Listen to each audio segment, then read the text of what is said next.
Best screen play ఇచ్చాడు శేఖర్ కమ్మల. Cinema మాత్రం సూపర్ హిట్ ఉంది. న్యాచురల్గా ఈ రోజు జరిగే ఏదైతే ప్రైవేటైజేషన్ ఉందో దాని గురించి కరెక్ట్గా చూపించారు శేఖర్ కమ్మల గారు.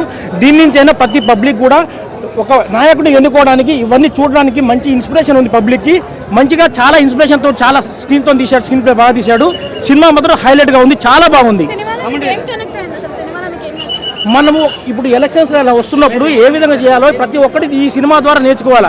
ఎందుకంటే ప్రైవేటైజేషన్ చేయడం వల్ల ఏమవుతుందని ఈ సినిమా చూపించింది. ఎందుకు ప్రైవేటైజేషన్ చేస్తున్నారో అనేది తెలిసిపోతుంది, ఆ బావులది కానీ ఆయిల్ కానీ. కాబట్టి ప్రత్యేకంగా కంపల్సరీ ప్రతి ఒక్కరు దీంతో ఒక మెసేజ్ నేర్చుకోవాలి పబ్లిక్. అప్పటి నుంచైనా మనం ఒక మంచి నాయకుడిని ఎన్నుకొని మంచి రాజ్యాంగం చేయాలని. ఆ ధనుష్ ఒక యాక్టింగ్ మాత్రం సూపర్, నేషనల్ అవార్డు పక్కా అండి. నేషనల్ ధనుష్ యాక్టింగ్ నచ్చిందండి, నేషనల్ అవార్డు పక్కా పక్కా. లేదండి, నాగార్జున కొద్దిగా డామినేట్ తక్కువ ఉందండి. ధనుష్దే హైలైట్ ఉందండి, ధనుష్దే హైలైట్ ఉంది.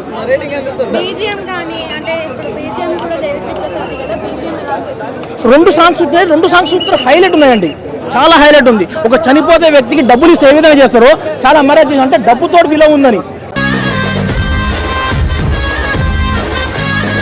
మీరు మూవీ మాత్రం ఎక్సలెంట్ ఉందన్న.